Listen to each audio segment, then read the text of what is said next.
So, welcome to the new episode of Two Old Psychologists Talking About Stuff. So, as ever, I'm here with my good friend Ray. Hi, Ray. Hello, Rich. And we're going to talk about, well, we decided to do a new thing, a brand new thing for us, which is to do a two-parter. So, how exciting. So, we're going to, Ooh.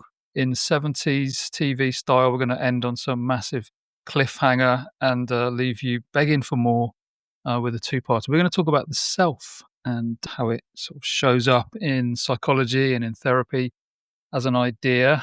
Before we get into that, as is customary, I'm just going to invite Ray to tell me what he's noticed. So, what has been going on in your world in the last month or so since we last spoke? Well, in that last month, one of the events was my birthday. Pretty lucky guy. I've kind of got all the things I need and lots of the things that I want. So, sometimes thinking of what would be a good present is more of a challenge. And I ended up getting a couple of presents that I realized were really exactly the things that child me would have wanted. The one I'm probably most enthusiastic about is I got a proper old school lava lamp. One of those very sort of 60s, 70s, big globs of glowing sort of wax it is, suspended in a psychedelically coloured liquid. When you heat them up, they sort of like dance and combine. And I remember when I was a kid, they were the most fantastic things imaginable. Kind of magical, futuristic. Never had one. And so I thought, well, I'm a man of a certain age now. I can have one of those things. Nice. Yeah, I always wanted a lava lamp, but I'm slightly curious there that you said that was childhood you wanted one of those. I Mm. think that was more student, early 20s aspirational me wanted one of those. Childhood me just wanted an Action Man assault tower. I mean, maybe thereby lies the difference. I was aspiring to be some kind of psychedelic hippie, though I never would end up being either of those things. Whereas, you were just wanting to destroy the world. What if we tracked it back though? There must have been a younger version of you that it wasn't just about the lava lamp. There was. So I thought you were going to talk about some really cool toy that you got now that you really wanted when you were like 6 or something. I mean, the other present I got was basically a construction kit. Now, when I was a kid, maybe not 6, maybe a little older than that, only a little older, like lots of kids. And these toys, I think, were very, very clearly marketed, particularly at boys in that very rigidly gendered world of toys back then, as it is rather now, but even more then. I did my share of airfix kits of aeroplanes and tanks, and then moving on to sort of more complicated things. I was never very good at it, but I used to enjoy the process. And again, that was something that sort of just went out of my life. I can't really think of an equivalent. Now, when I've tried ham-fistedly to make things since, it's been kind of functional, sort of rubbish DIY attempts. So to come back to this construction kit, and yeah, still not great at it, but thoroughly enjoying now building a sort of slightly idealized version of a sort of a Japanese street scene. Quite niche. I'm really enjoying it. Well, as long as it makes you happy, Ray, keeps you off the streets. Who am I But to again, judge? it's one of those things. It's not really about the product. I mean, the product hopefully I will like. Very much about the process of kind of being in there, following a set of instructions and a bit of puzzle, practical problem solving. Oh, okay, that's how it's meant to be. Yeah, that's where a lot of the pleasure is for me. So I went to a Lego museum recently, and it just puts me in mind of what you're talking there about creativity, which I think is a value that I've had sort of throughout my life, really. And this museum was like a history of Lego. So one of the great joys was seeing some of the really old kits from like the 1970s and the old bricks.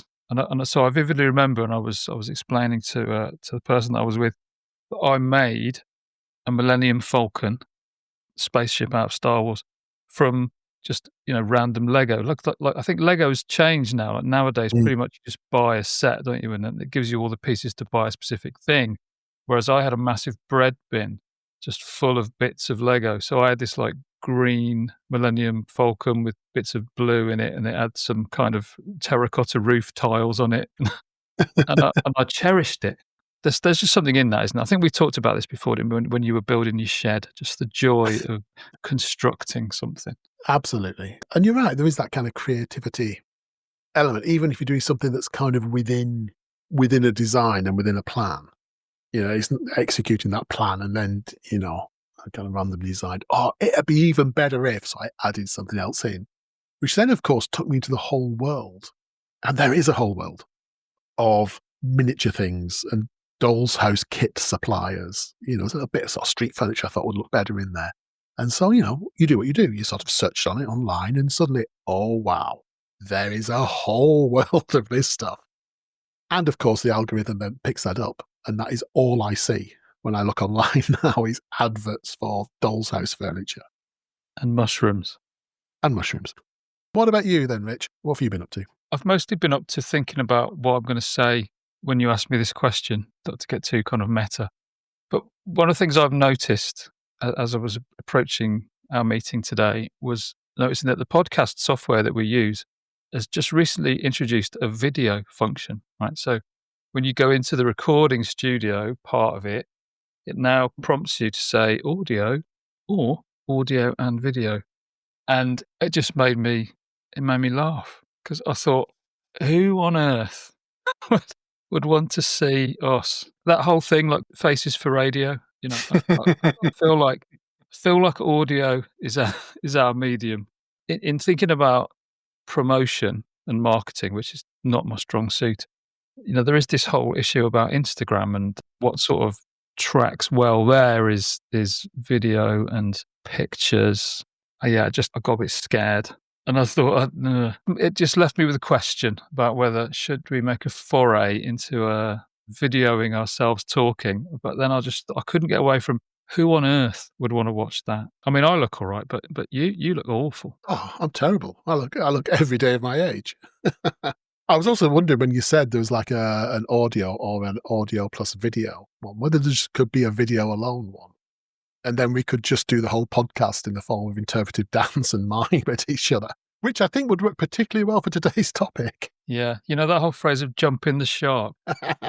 That's when you've run out of ideas, isn't it? And you've taken the format and you've stretched it beyond all credibility. Yeah, I think Yeah. when we're doing a silent video with us dancing, then it's all over. I would hope one of our friends would be having a quiet word with us by that stage. Stage and intervention. Yeah. Yeah. Anyway, we are going to try and approach the tricky concept of the self. Well, I'm going to declare an interest here because this is just something that's always fascinated me. Indeed, to the point that I wrote a book with my good friend, or our good friend, Joe Oliver, which was the Mindfulness and Acceptance Workbook for Self-Esteem. Didn't want to call it that, which is a whole other conversation, which we'll maybe have another day, but that's what it's called. And I guess it's inspired by, or my interest in this is inspired by the fact that with a considerable number of the clients that I've worked with, whatever their presenting issue is that they come to therapy with, it often comes down to quite fundamental beliefs about who they are and issues of identity. So it feels like it's something that comes up a lot.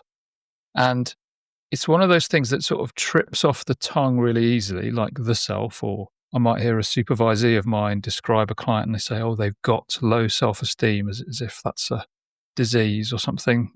So, but things like that trip off the tongue. And I think it's easy to assume everyone knows what everyone else is talking about.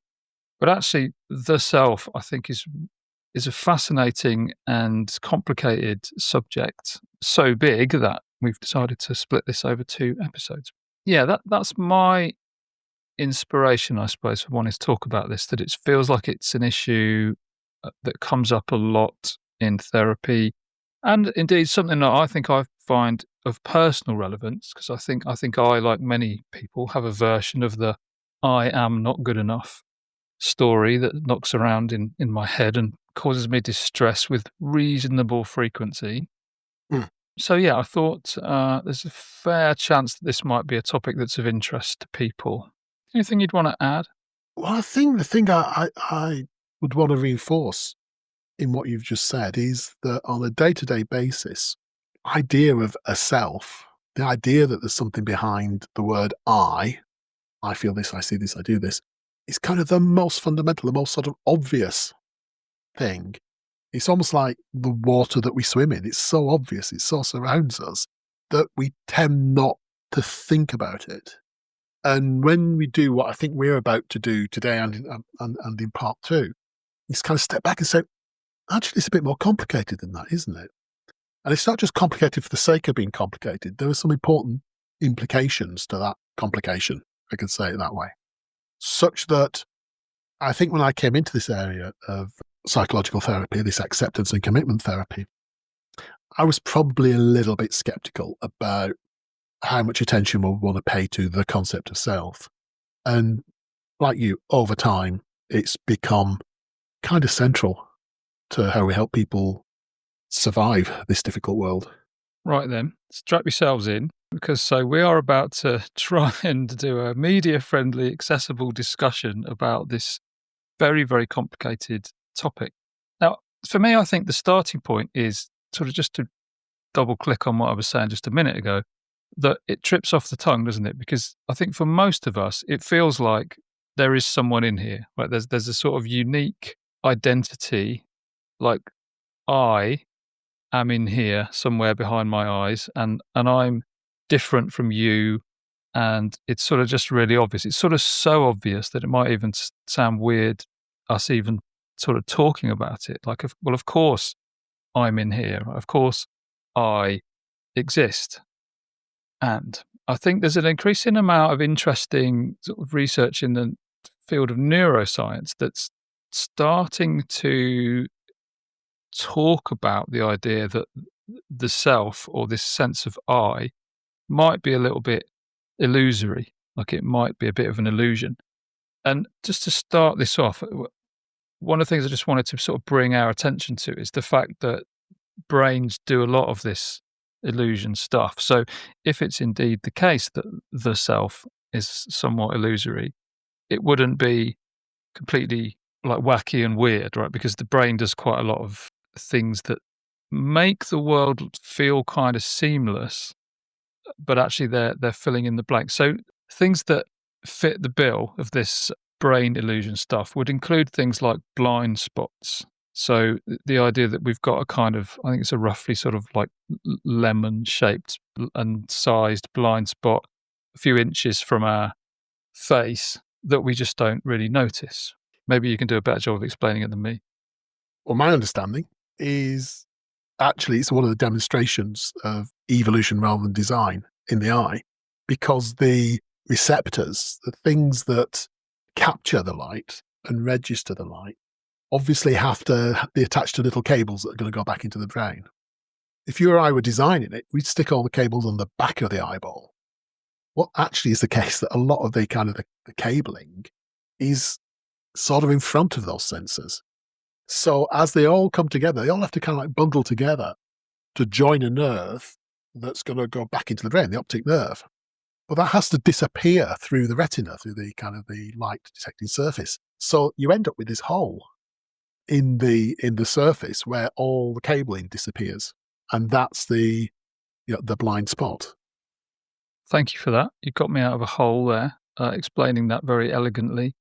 And it's not the only thing, is it? So, I mean, so we've got this blind spot, but we don't notice it because the brain sort of fills in the gaps. There's other things like that, like our peripheral vision is really blurry and colorless, but we don't notice that. And the whole thing appears kind of seamless. Another thing, so let me share an image. So I'm going to show you an image. We'll make this image the thumbnail for the episode so viewers can kind of join in at home. Viewers, see what I did there? I've already started. Listeners, here's this image. Can you see that? I can see it. Right, do you see the white triangle? I do. It's not there though, is it? Do you know what I mean? Ah, okay. So what I'm seeing looks for all the world like a white triangle, but actually it's kind of where a variety of other shapes in the background have triangle-shaped gaps. Yeah. So your brain is kind of creating this idea that there's a white triangle there, but there is no such thing. It's just, it's implied by the black shapes on the page, but it's not really there. And the other way of testing what's going on here, which is your brain making sense of information and presenting it in a way that sort of seems, I don't know, it's like seems kind of acceptable and comfortable to you. Another little test for this is if I would invite you to just look out into the room and I want you to let your attention rest on something that kind of grabs it. What is Okay. it that your attention is drawn to? My attention is drawn to a drawing pin with a kind of blue surface with little white dots on. So you've done what every single person that I've done this with has done, which is your attention is not drawn to the biggest thing in the room. Now, if we were on video, we'd all see your quizzical look. Um, it's the space, right?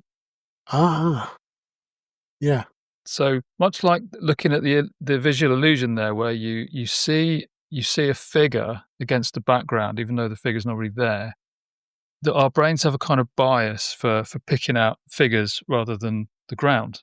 So I ask you to look around the room, you pick out a thing rather than the no thing. right. Does that make sense? It does. I mean, I'm guessing there's an evolutionary benefit in that, that it makes sense to pick out to be focusing on the tiger rather than the bit of desert behind the tiger, bit of jungle behind the tiger. Yeah, absolutely. Yeah. Yeah, there's absolutely very good reasons evolutionarily why we might do that. The argument here, though, goes that with regard to the self, the same kind of thing is happening. We are we are looking at our experience and we are sort of seeing a thing, which we're calling the self, or we're seeing this thing that we feel like I, but it's not really there. But we have a bias for kind of detecting things, and so therefore it kind of feels like it's there. And we have a bias against detecting no things or nothing. So we're not going to. It's highly unlikely that we're going to sort of look at our own experience and go, "Well, there's nothing there. Nothing's really in there." Um, but yeah, does that? I know this is it's a weird concept, and I can imagine people listening to going, What the hell's this? This isn't what I wanted when I pressed play on this podcast." But do you understand where I'm coming from here? Absolutely. That, we're back to we've mentioned before, the a tendency to look for thingness, to imagine something's always explained by the presence of a thing. And here we talk about this, yeah, slightly abstract, but still the idea that we notice the thing, we notice the drawing pin rather than the air in the room, the tiger rather than the snowfield behind it. And although those are very concrete examples, it's going to be salient to this much harder to grasp thing of what do we mean by I? Hmm. There are two kind of opposing views. If you sort of, I'm aggregating and generalizing and trying to make this accessible. But if you think about sort of philosophically what's going on here, there's one idea which is that like all we are is, well, let's call this bundle theory, right? We're just a bundle of stuff. So if let's go back to our visual illusion. Let's just say the black shapes on the page. Let's say one of them is cognition, one of them is memory, one of them is attention, one of them is sensory perception. And the idea being, if you took them all away, if you took all those black figures away, the white triangle would disappear. There's Mm, nothing left, or there is no white triangle. And so the idea with this sort of bundle theory is that if you take all those aspects of us away, so our memories, cognitions, perceptions, etc., there's nothing else, mm, right? There's no, you're not like left with the self. There is no self. The self is a sort of illusion created by the outputs of all those other mechanisms. right. Yeah. Yeah. As opposed to sort of, let's call this ego theory, which is the idea whether there is something else. There is some additional kind of piece of us that sits somewhere outside of all the hardware. And I think you can sort of track this in lots of spiritual beliefs or religious beliefs, Mm, such as like the idea of a soul, for example. So, yeah. our earthly body might die, but our soul lives on. That's that kind of Yeah. idea that there is something else. We're not just sort of, meat puppets. There's something else inside there that's additional to all of the hardware. Right. So there's like an essence of self Yes. that is at the very least additional to and somewhat separate to all, as you say, all the bits of hardware and all the kind of sub processes. Yeah. Yeah. Yeah. So these are two kind of competing ideas, and Mm. we could dive into that in a lot more depth, but that's probably enough. I think to use a metaphor, it might make it a bit easier to access. There's the idea that we're either like a peach or an onion. So if you peel a peach and you Mhm. strip layers and layers and layers away from this peach, you there's something in the middle. There's the stone, and Yeah. so that sort of there is this thing in the middle. Or we're like an onion, you peel away the layers of an onion and you just keep peeling and peeling and peeling, and eventually there's nothing left. Right. There's nothing in the middle. So there's sort of the peach being kind of like the ego theory. There is something in there that's additional. The onion being like the bundle theory. To Right. take away all the hardware, there's nothing else. So the self doesn't exist, although it feels like it does. And that, particularly kind of the or one version of the peach theory, sounds like it relates to what's sometimes called the homunculus theory. Easy for you to say. We can cut that bit out. The idea that, particularly talk about sensory information, the inputs from the eyes, from the ears, from touch, kind of all flows into the brain, and it does, but that it all must arrive somewhere to be what? Well, to be observed, judged, acted upon by some higher process, some consciousness. But the argument goes that that's actually a kind of circular argument, because what we're saying there is, how do we explain how a person sees the world and interacts with it? Well, they see and interact the world through their senses and through their motor abilities that all feed into the brain to, oh gosh, another person who is seeing this stuff, hearing this stuff, and acting on it. So that literally, I think the Latin little person. So homunculus. So actually, that ends up being a non-explanation, because then you have to describe how the homunculus works. And the homunculus works then presumably by collating and summing up information and evaluating it. Or what's doing the evaluating? Oh, damn, it's kind of homunculi all the way down. Yeah, that you can't really get to the bottom of it. That what feels like conscious awareness is just some kind of emergent property, but there is nothing additional to all the bits and pieces of our brain. And I think this is one of those. It's one of those great debates, isn't it? And I think a lot of people who have a religious faith will they fervently believe that there is an additional piece in there that's somehow disconnected from brain functions or bodily functions. Whereas, of course, the hard-nosed scientists find that very hard to get on board with, because it's hard to find evidence for something that's, I don't know, it's kind of in our brain but not of our brain. That's a hard thing to get behind, I think, for most scientists. Yeah, absolutely. And look, we know science and paradigms kind of move forward, and there were some from a very kind of theoretical physics point of view would also be arguing that sort of like mathematically and involving all the stuff I hear about and have no understanding of, like quantum mechanics. Yes, there may be more stuff going on than we can at this moment easily detect in a brain. I think for me, the bigger issue is what we do with it, what we can do with those kind of explanations and how they move us forward. Because if we hit something that becomes like it's like there's a wall, and say, well, behind here, yeah, it's kind of, this is too complicated. This concept, this question of, we talk about consciousness really here. And in philosophy, famously, it's referred to as the hard problem.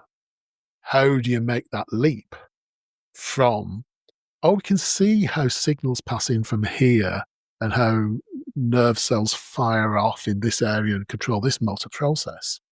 But how do you make the jump from there being a subjective experiencing of it?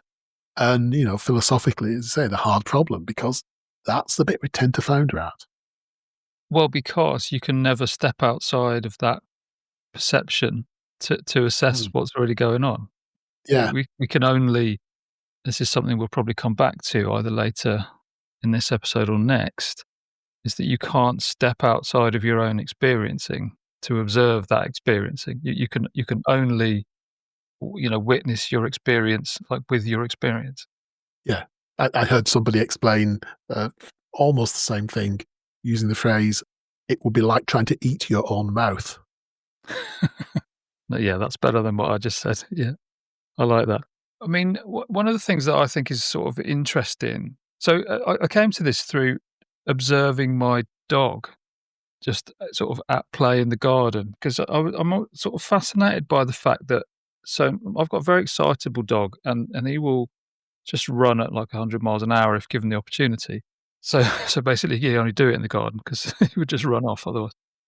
But if he jumps over a fence or a log or something, I'm always fascinated by the fact his attention is really fixed, like, ahead of him. He always wants to Mm, be somewhere ahead of him. So he'll jump over, and there's some part of him that must tell his front legs to raise first and then his back legs.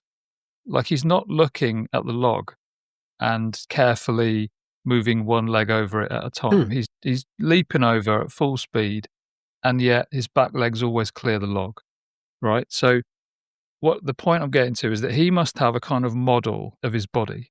So he mm, knows it's probably not conscious. It's probably an unconscious process, but he knows where his body is in space, and he knows that to clear this log, I'm going to have to lift my front legs and my back legs, and that's all just sort of happening as he jumps. I've come a long way around there, but the point I'm making is every organism needs a model of itself in order to sort of discriminate between inside and outside. Like, otherwise, at a very basic level, you'd just be bumping into stuff all the time. mm. Um, but it's also probably handy in a social situation to be able to sort of figure out, like, here I am over here and there you are over there, and if you look to the left, then you're trying to indicate to me that there's something worth looking at over to my right, you know? And the argument goes that our sense of self is really just that. It's a very complex version because we are very complex creatures with very, well-developed brains compared to other animals on the planet. But it's just a kind of it's the product of, like, extended attention and concentration and perception and all of these kind of incredible abilities that we have, and that all kind of comes together to form this sense that there's a me in here. And that I not only is separate from you, but the distinction between I and you is kinda like a definition, you know? Yeah. I am that which is not you and all these other things around me. A little bit like a apparent white triangle was the absence of black ink in the shapes around. Yeah. I'm gonna read this. Like, I made some notes earlier, and I'm gonna read it because I think if I try and explain it, I'll get lost. So I'm gonna read it, and I'm gonna just ask you to, like, react to it. So who we are, who I am, like, that is the story of ourself, and that's constructed from like a narrative that our brain creates, as well as a whole bunch of other inputs. You could almost think of it like a simulation that is experienced as conscious awareness, and that is the sense of self that people report.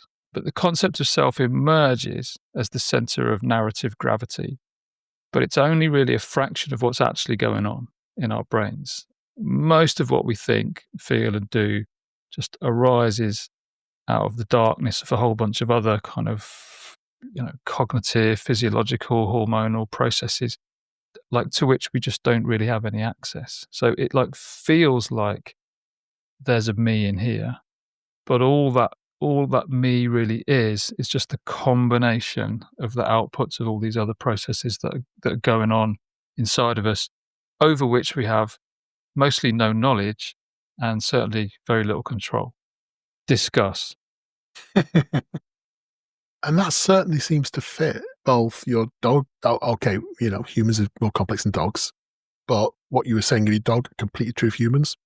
One of the most dangerous things you can do is run downstairs 2 at a time whilst choosing where to place your feet. because you'll be interfering with the stuff that's already there.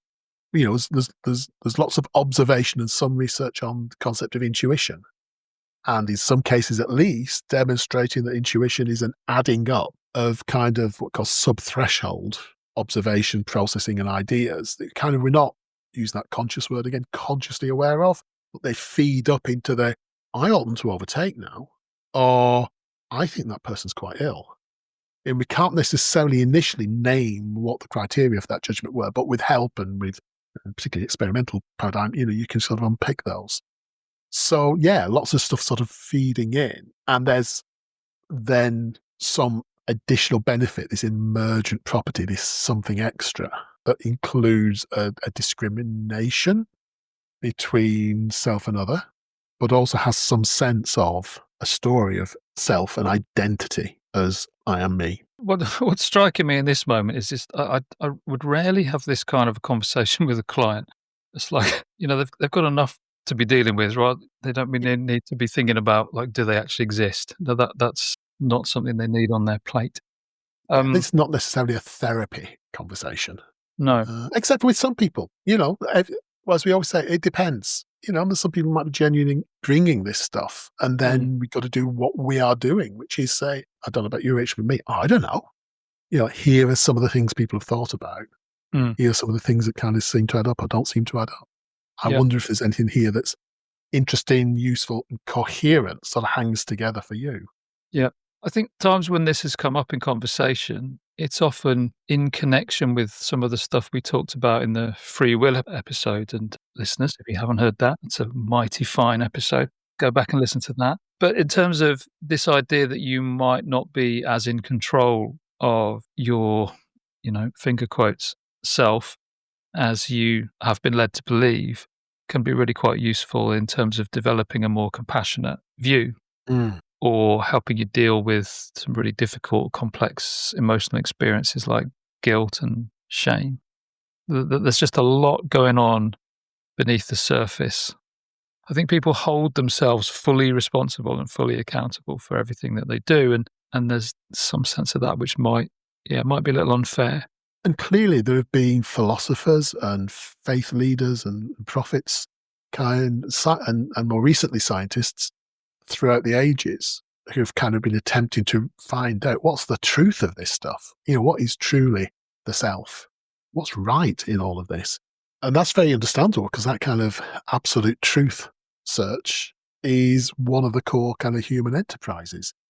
And given as we've already seen how difficult it is to say, well, this is true of it. Yeah, this rather than this seems to fit or this is a way of looking at it. No, this is true about it. Does seem a very, very hard call to get to. Unfortunately, of course, the sort of objective truth seeking, and again, if we had already gone to video, you would have seen the scare quotes I was making around objective truth seeking, can easily become a kind of a dead end. And it is not the only way of trying to make sense of the world. Mm. There's several different ways of trying to make sense of the world. And one of them is what's sometimes called contextualism or pragmatism, that says, well, actually, what we're after isn't so much what's an absolute truth, because our ideas of what's absolutely true change all the time, but rather what's useful. Mm. What is a way that takes account of the complexities of the world that can help us do things that we might want to do and that might be useful for at a personal level or at a society level. And rather than holding on to this must be the absolute one explanation of saying things like, okay, well, here's one of the ways of looking at it that actually seems to feed through into some useful implications. And that's, I think, certainly, although you've gone much further in looking into the roots of this philosophically than I ever have, I think where we kind of have come together on this is in this acceptance and commitment therapy approach, talking about different ways of looking at the self actually turns out to be quite a foundational idea that leads on to some of the sort of potential practical benefits we might talk about next time.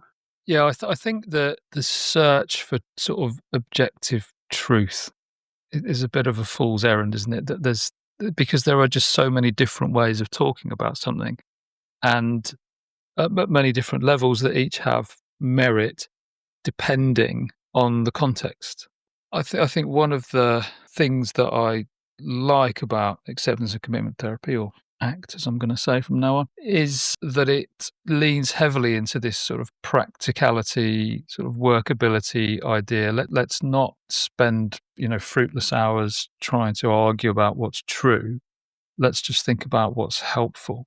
With that in mind, then, I think we're fairly far down the kind of philosophical rabbit hole already. Maybe we come out back towards the surface. So, what would be a way of trying to get to some of this, and not the truth of it, but to get to an understanding of this that's helpful, that you think is something that resonates with you from the Yeah, whole kind of ACT world?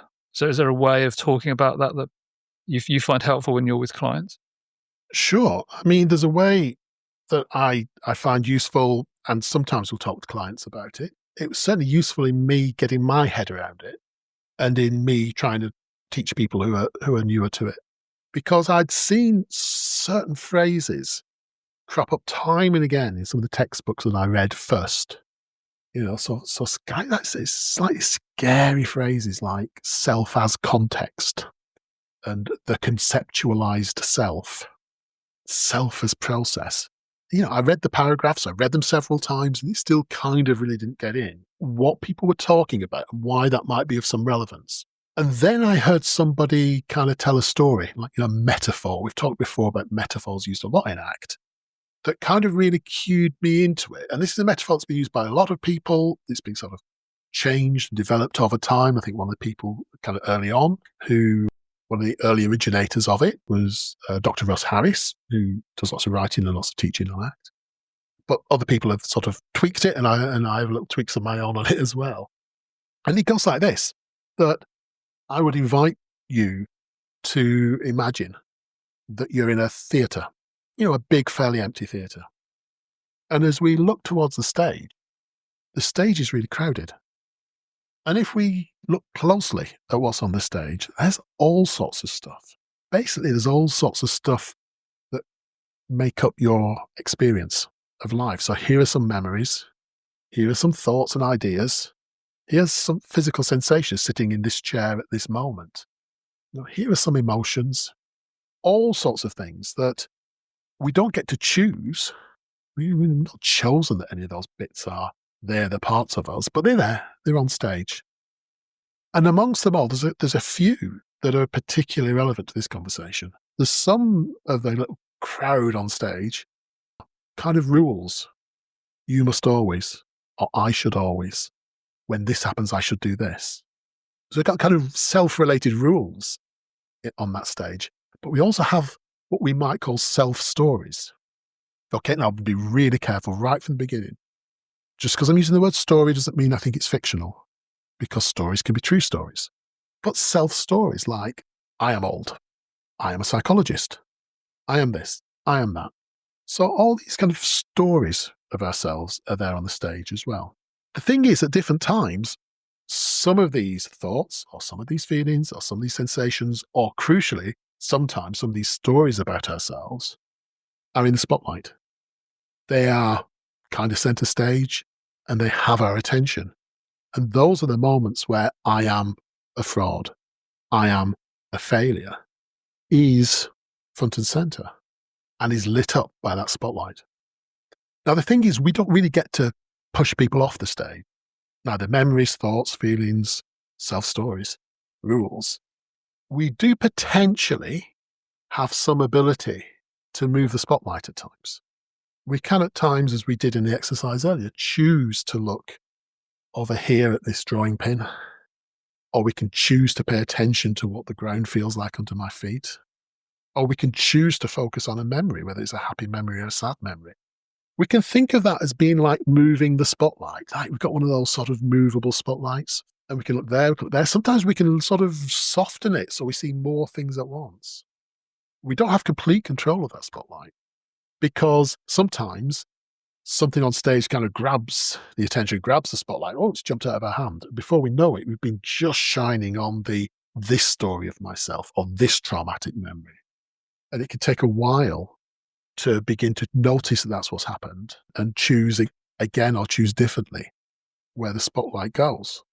So what we're talking about there is kind of two different senses of self. So the first sense of self we're talking about here is what we call the self as content. It's all the stuff on the stage, all the memories, thoughts, feelings, sensations, rules, self-stories, which we're interested in here. I am this, I am that.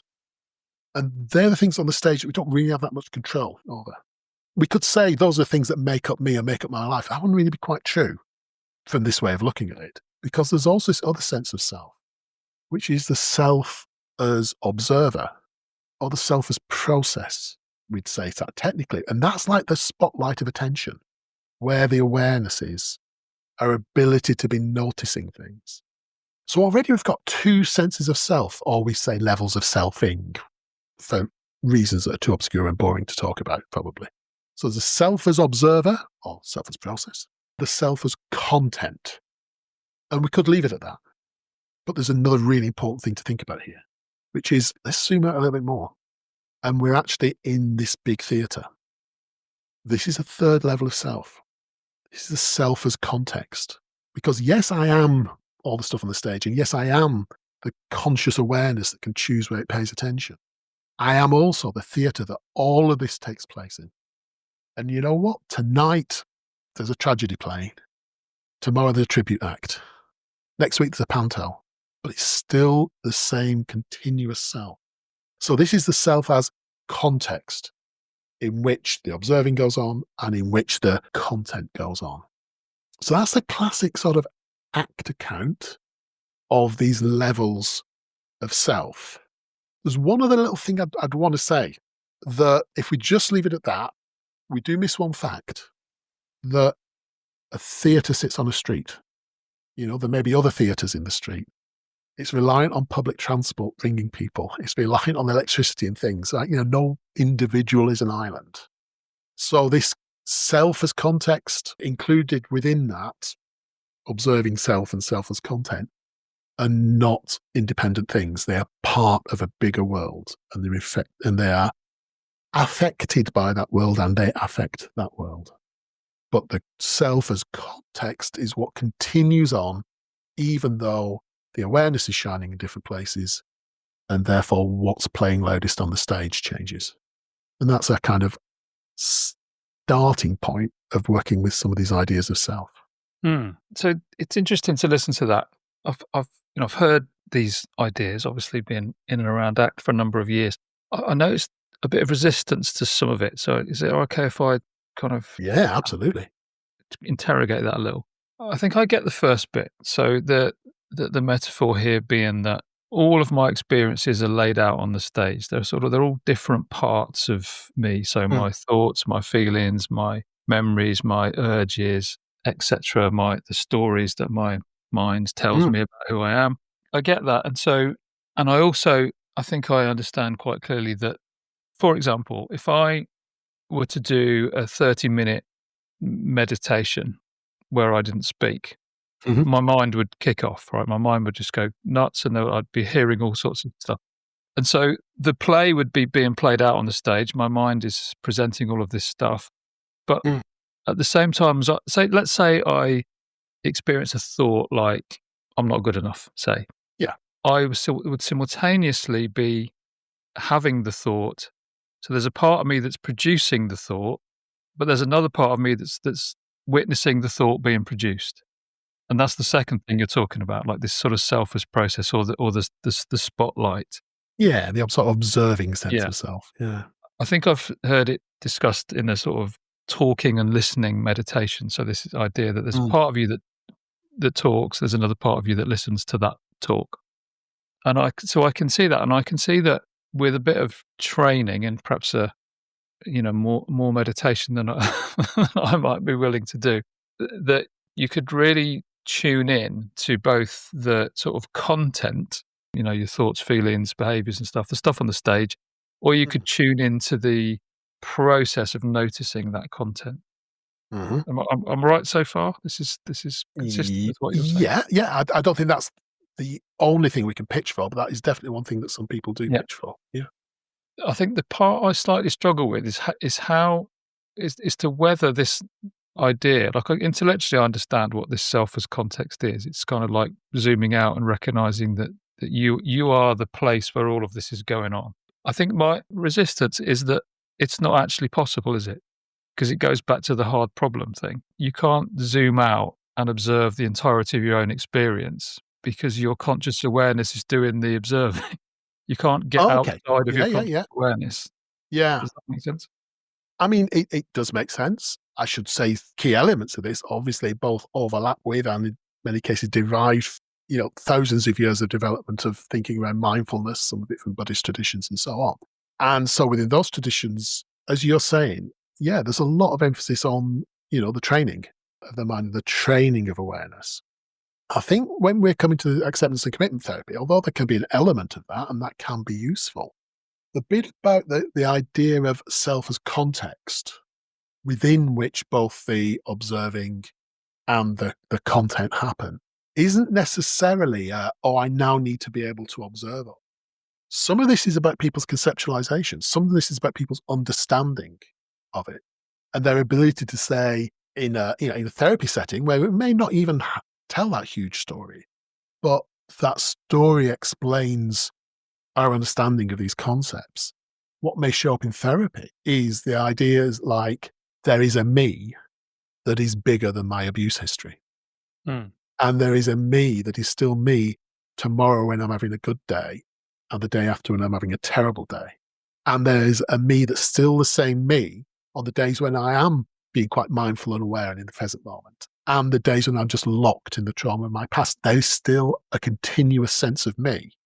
And if we don't have that larger sense of self as context beyond moment to moment attentional processes and the content of memory and history and stories and so on, if we don't have a container or a vessel that's bigger than, we lose that continuous sense of self, Mm. which can be so important for helping us to keep looking towards the horizon, to keep a bigger sense of perspective on our lives rather than in this moment I'm suffering, therefore suffering is all that exists. And I am Mm. completely made of suffering. Yeah, I get that, and I think from a workability, practical point of view, I can buy into that, and I can just maybe leave I'm pleased.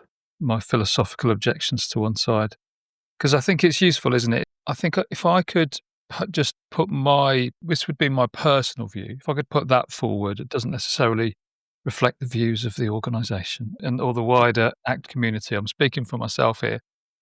To me, this feels like bundle theory. There's a part of me that produces thoughts and feelings and urges and desires.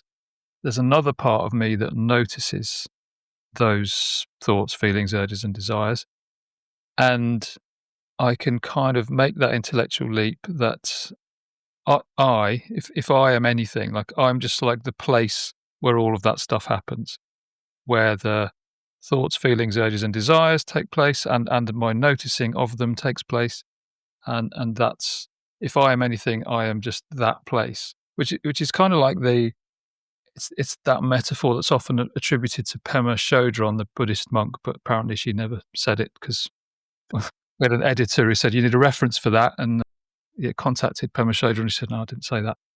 There are So so many of those. there's loads of those, right? Yeah. But yeah, but that idea of you're the sky, everything else is the weather. Like the sky is the place where the weather happens. It's like you are the place where your experiences happen. And I think, like practically, I think that's helpful because I was gonna sort of wind up today by getting us to think about what's a useful takeaway based on that, and based on what you said about this stage show idea. I think one of the things I would put into the pot here is I think I find myself encouraging people quite a lot to adopt a view when they notice themselves doing that sort of self-critical stuff, like I'm not good enough, to preface it with what seems like a quite like innocent, elegant thing, but there's actually quite a lot in it. So to preface I'm not good enough with I am noticing that I'm having the thought that I'm not good enough. Mm. And going back to your sort of three aspects of the self idea that you elucidated in the stage show metaphor there, what I think that's is doing there is that so like here I am, the theatre, I'm this container, and there's a part of me that's noticing, that's the sort of spotlight, that I'm having the thought that I'm not good enough, Yeah, which is yeah, the content part. That's what's on the stage.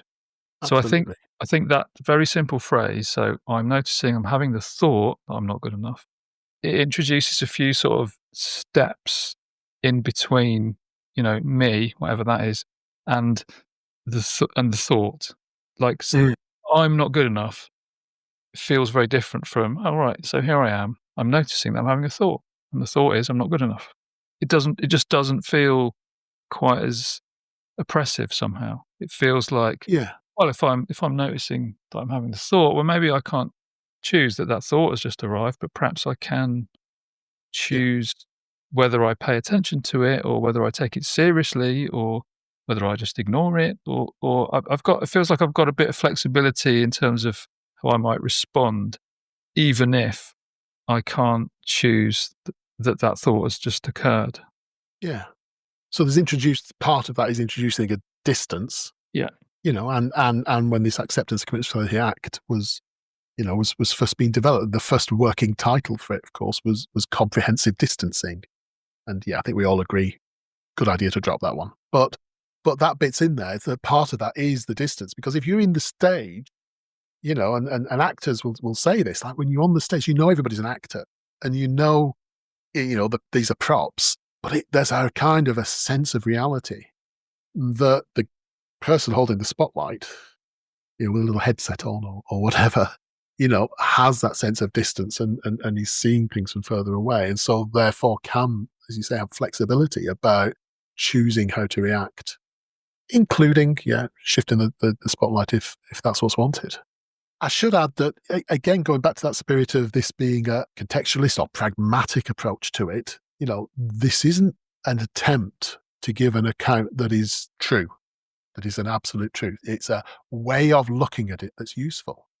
And what goes with that is, even within this, I know there are some colleagues I respect very highly who research on the self would actually say, no, it's more like 2 levels than 3. And if we were sort of physicists, we would have career-long vendettas against each other and try and sort of sabotage each other's Nobel Prizes for the other one being wrong for thinking they're 3 levels rather than 2. But actually, if we remember what we're about here, which is this story of 3 levels sometimes seems to help unlock things for people. That's our truth criterion. And that's why it's okay for me to say 3 and Louise McHugh say 2, even though she knows loads more about this stuff than I do. Talk about it this way also seems to help. Yeah, and I think that's where we should come down, I guess, as applied psychologists, really, isn't it? Is Mm. to try and add something into people's awareness or insight that they find helpful. And I think we can afford to be a little blurry around the edges about whether something is empirically true or not. Because I think our contextualist position is that, the question, does it help, is probably more important than the question, is it true? Yeah. And we can't dodge it should help, because if we're Yeah. abandoning an absolute truth, if we also abandon does it help, then, we're telling each other stories, which might be entertaining, but Mm. that doesn't hit that contextualist pragmatic thing. You still need to say, does this help? And if it helps, then that sort of reinforces our telling of the story. And if it doesn't consistently help, we need a better story. Okay. Well, I think that's probably a good place to drop the curtain I on see what you did there. yeah, part one, and we'll kind of continue the discussion around some of the practical implications. I certainly want to talk about issues like the way the self is talked about with things like self-esteem as a concept. Um, Mm, Anything that you want to talk about next time? Just to whet yeah. people's appetite? As previous episodes have proved, one of my big interests is grief and bereavement, and being involved in doing a sort of deeper read on some aspects of that at the moment. Yeah, one of the things I want to come up towards using this approach is the question we hear amongst the bereaved often, which is, who am I now? If I am no longer a husband, or I'm no longer a teacher, or whatever, who am I now? Well, that's a question about self. And I think we've got ways of approaching it here. My mind just then went to, "Oh, okay, here he goes. Ray Owen talking about death again. Bloody Every death, opportunity." grief. Oh, come on, I talked about lava lamps earlier. What do you want? Well, there's a part 2 to this, like, and our episode where I just let you loose to talk about grief and loss for for over an hour is our most listened to, most popular episode. Oh, there we go. So, in the service of, tapping your wisdom yet further, I have a question for you. Let's go and ask Ray, shall we? Your question is, what was the worst haircut you ever had? You see, I know you know the answer to this, Rich, because I know you've seen the photograph. Yeah, but there could be worse ones. There could there could be There ones that could I not haven't seen there because you could haven't. not be worse. Okay. The worst haircut I ever had was very much the absence of a haircut. Going back to one of our things from earlier today. As a young person, not so much now, my hair grew very fast. It's always grown quite fast. And it has always tended to grow kind of outwards. So I'm white-haired now. I was very ginger when I was younger. And, only a ginger can call themselves ginger. When I went to university for the first time, it hadn't occurred to me that I didn't have my mum nagging me to get a haircut. So for 2 entire terms, I failed to get a haircut. And so by the Easter of my first year in university, I had a literally shoulder width ginger afro. And the photographs exist. I would only be sharing those if we had a sort of a patron subscriber level for this, which we don't, so you don't get to see them. But that was definitely the worst haircut that I would argue anyone ever had. That's harsh. We need to do a bit of work on your self-critic there. Rich, you know the question's coming back at you. Well, I used to have, luxurious long hair, in my student days and in my youth, sort of during my 20s. That was very much a kind of sort of indie rock metal kind of thing that I had going on there. But that I don't like. I look back on that thing. That was a lovely head of hair that you had there. So I'm not ashamed of that. I think you have to go back a bit further to sort of mid-80s, kind of early teens. I had a back perm. A back perm? I don't know what a back perm is. You don't even know what it is. God, that's a mark of your character that you don't even know what that is. It was a haircut favoured by footballers. I'd say, yeah, mid-80s. So it's like you have long hair. So we're coming out of the 70s, men have got much longer hair than they generally have these days. And then it was like, rather than just have it all long, you'd cut the front into a fringe, so you've got a bit of a kind of mullet, and then you just perm the back. Right. So you don't perm the whole thing. It's just the sort of shaggy back bit. Yeah. No, I can imagine of Liverpool footballers at the time. I was going to say you want to go to Mark Lawrenson for a really good example of this. Well, and also a rewatch of it, and it's every bit as good as it ever was. The early series of the TV show Frasier, about the radio psychiatrist in America. Okay, he's a much older man in that, but he has this remarkable haircut. He's kind of balding at the front, but he has this kind of like perm arrangement at the back. So obviously he was just modelling himself on Division 1 footballers. Yeah, it was all the rage at the time. I was very pleased with it. I can remember the sort of look of incredulity on my parents' face when I had it, which I didn't understand at the time, old fogies, but I do look back on it with absolute horror. It was worse when it started growing out as well, because it didn't grow out evenly. Like the sort of the sides at the back below my ears, they seemed to straighten out way before the rest of it did. So I had Oh, this wow. kind of patchy, shaggy back perm. Yeah, it was awful. And I had a bleached fringe as well, like someone out of Duran Duran. Awful. I feel like I win that, actually. I think I've you do. seen the picture of you. Mine was worse, I think. I am very happy to lose that competition. All right then. So we will leave it there for today, but do not forget to tune in next month, where we will continue this conversation, and we'll be talking about some of the practical implications of how people talk about their self and their identity, and I'm sure we'll cover some ideas about how to help if you're someone that's struggling with your own identity. So thank you very much, Ray. It's been a pleasure as always, and I'll see you next month. See you then.